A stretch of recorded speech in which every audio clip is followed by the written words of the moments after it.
Indonesia, negara agraris dengan ratusan juta penduduk, menapaki satu tantangan besar mewujudkan ketahanan pangan melalui panen padi yang produktif. Kabupaten Sorong mendukung program swasembada pangan melakukan panen raya bersama kelompok tani Harapan Jaya di area persawahan SP4, Kelurahan Makbalim, Distrik Mayamuk, Kabupaten Sorong, Papua Barat Daya. Dengan luas lahan 4 hektar yang ditanami varietas padi, yang dipanen adalah Inpari 64 dengan rata-rata produksi mencapai 4 ton per hektar. Kepala Dinas Pertanian Kabupaten Sorong Frekiwa Mahma mendukung program swasembada pangan di Kabupaten Sorong yang mempunyai luas baku 255 hektar dan dari monitoring sudah beberapa daerah melaksanakan panen. Sementara di Kecamatan Makbalim ada 40 hektar dan sudah dipanen 6 hektar yang dikerjakan oleh 3 kelompok tani menghasilkan 4,1 ton gabah kering panen. Dan untuk mewujudkan swasembada pangan, kendala saat ini terdapat pada penyediaan alat-alat yang digunakan untuk membuka lahan baru serta dukungan pupuk dan benih.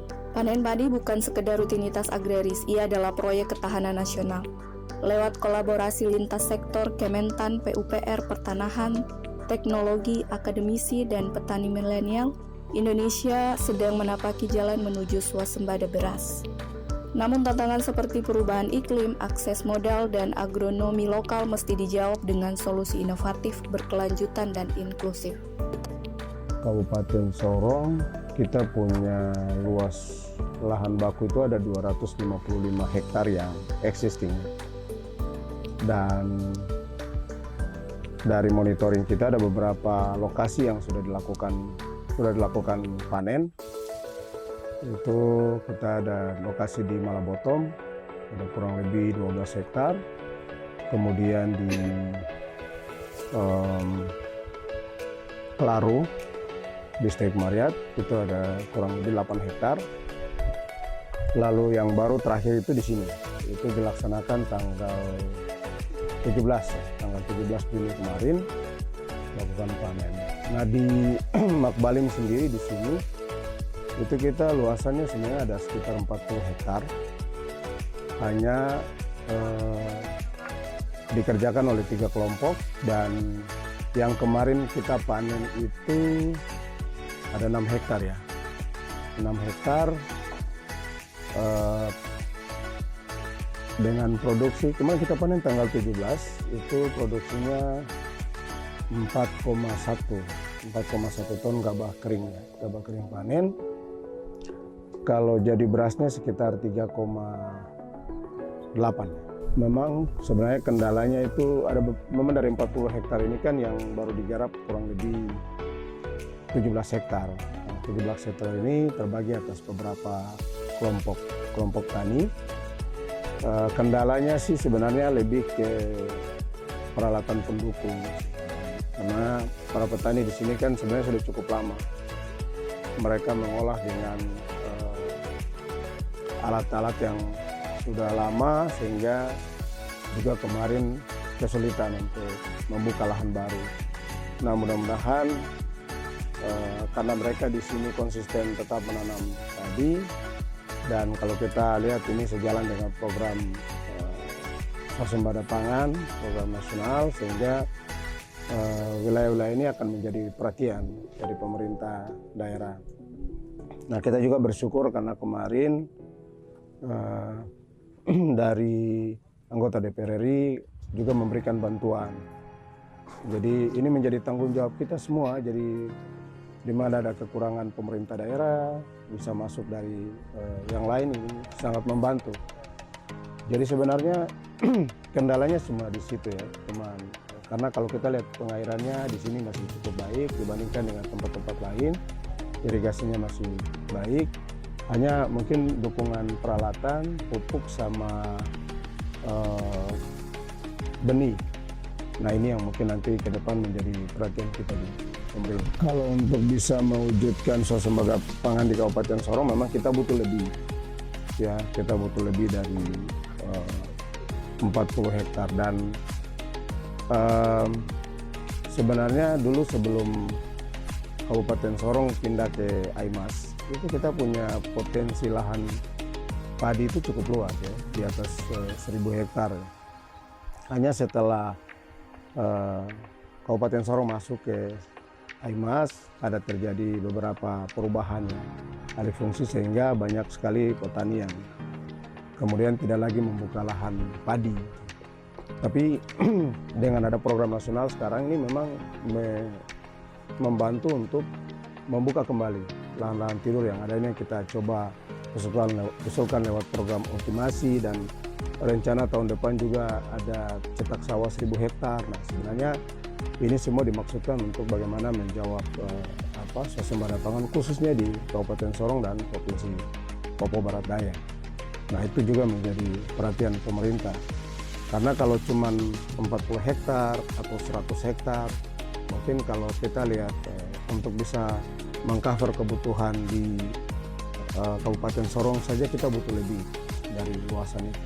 Baik, memang benar, kita punya satu kendala itu karena rata-rata usia petani kita yang ada saat ini di atas 50 tahun semua, dan beberapa waktu lalu sebenarnya kita sempat berdiskusi dan membentuk ada komunitas petani milenial. Hanya memang follow up untuk ke depan bagaimana mengambil alih atau melanjutkan estafet dari orang-orang tua petani-petani kita ini memang realnya belum kita bicarakan. Tapi ini memang menjadi perhatian selain kekurangan-kekurangan terkait dengan bibit, pupuk, lalu alsin, alat-alat pertanian, tapi juga faktor usia ini juga menjadi bahan diskusi kita. Beberapa waktu lalu juga memang teman-teman petani milenial ada yang sudah ketemu dengan saya.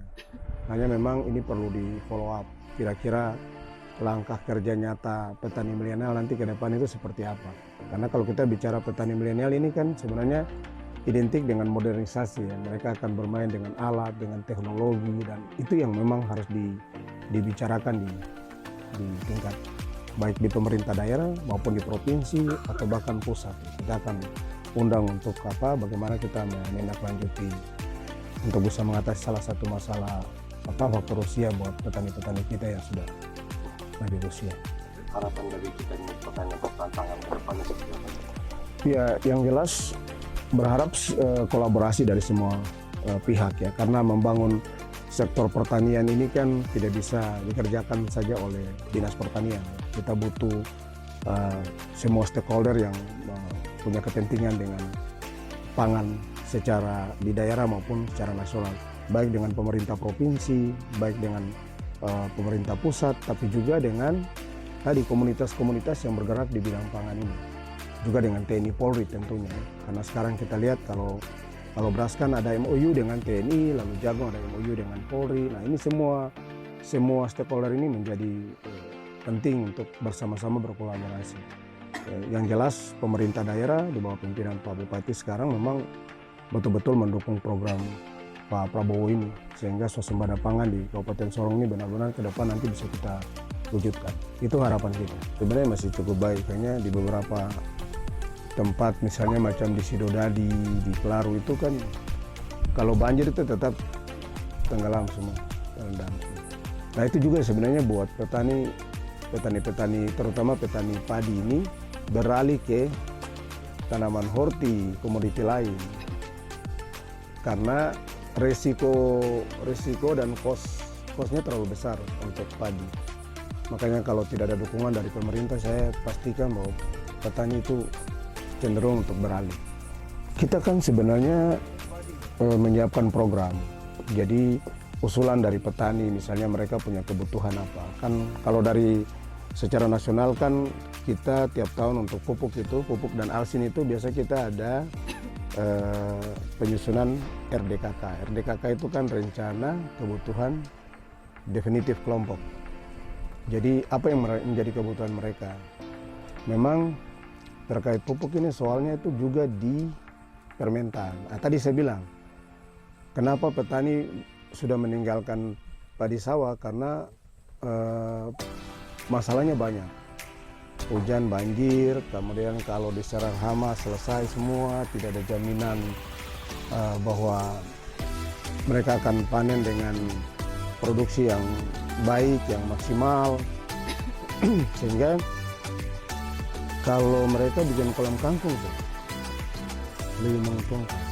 Tiap 20-25 hari mereka bisa panen. Dan itu menjadi bahan pertimbangan petani. Makanya kalau program ini tidak betul-betul didukung, disupport habis-habisan oleh pemerintah, saya yakin pasti petani akan berpikir bahwa melanjutkan atau beralih ke komoditas lain. Nah itu yang biasanya jadi pilihan buat petani, karena mereka menganggap bahwa kalau tanam rica, tanam tomat, tanam sayuran itu kan waktunya tidak terlalu panjang, mereka sudah bisa panen. Tanam cabai 1 kali bisa panen 10 kali. Jadi itu jadi bahan pertimbangan mereka kenapa beralih. Makanya kita coba tahun ini mengembalikan semangat. Dan memang salah satu yang tadi disampaikan soal usia. Hanya menggerakkan petani milenial ini butuh waktu untuk meyakinkan mereka bahwa sawah itu tidak identik dengan kemiskinan, sawah itu tidak identik dengan kotor, sawah itu tidak, ya masih menjanjikan. Hanya memang kita harus perbaiki infrastrukturnya. Kita harus yakinkan bahwa kerjasama dengan misalnya Balai Wilayah Sungai atau PU, kita harus pastikan bahwa kalau hujan tidak banjir. Kalau kemarau, mereka punya air. Nah itu hal-hal yang harus kita jaminkan. Kita mulai koordinasi kemarin waktu di provinsi, kita akan ajak BWS juga, teman-teman di PU.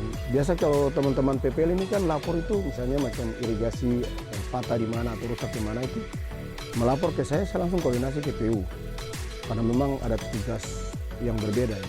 Terkait infrastruktur itu PU, kemudian kalau kita lebih ke saluran parit ya, irigasi parit.